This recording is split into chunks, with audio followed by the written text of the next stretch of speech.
Terkait perubahan iklim, Kepala Pusat Layanan Informasi Iklim Terapan BMKG Ardasena Sopaheluwakan menyampaikan peringatan dini untuk waspada datangnya La Nina menjelang akhir tahun 2021.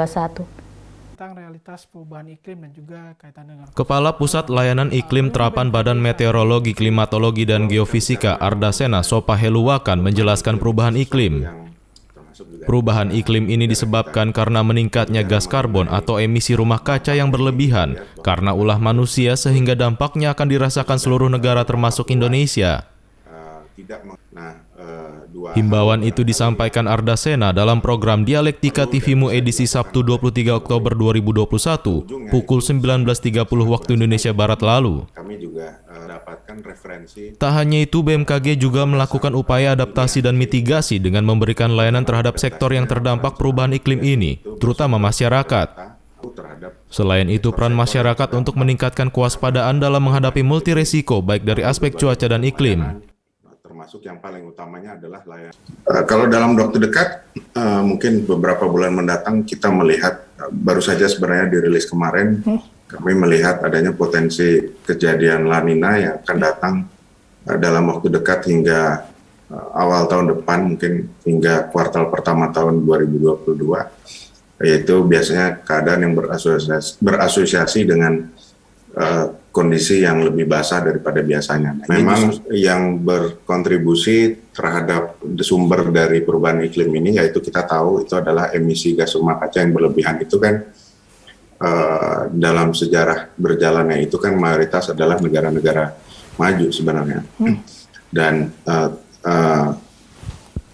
akan tetapi dampaknya itu dirasakan oleh seluruh negara, gitu. Termasuk juga negara kita, gitu. Nah, bicara mengenai dampaknya ini, kita lihat bahwa perubahan iklim tersebut itu sudah berdampak luas, tidak mengenal siapa yang kontributor paling besar dari karbon atau gas rumah kacanya. Negara-negara kecil pun, atau misalkan negara-negara kepulauan yang sebenarnya kontribusinya sedikit terhadap sumber masalah dari perubahan iklim ini, yaitu emisi gas rumah kaca yang berlebihan, itu juga sangat terdampak. Nah, dua hal barangkali yang perlu dan bisa dilakukan oleh semua negara, yaitu adalah langkah-langkah adaptasi dan mitigasi.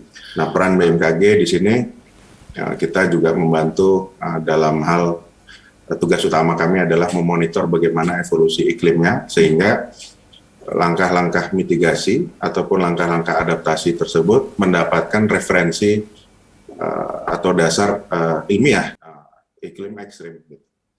Nah, berbicara mengenai Ardasena Sopaheluwakan juga mengingatkan kepada pemerintah daerah, masyarakat, dan semua pihak terkait dengan perubahan iklim yang ekstrim dengan pengurangan resiko dengan melakukan aksi nyata.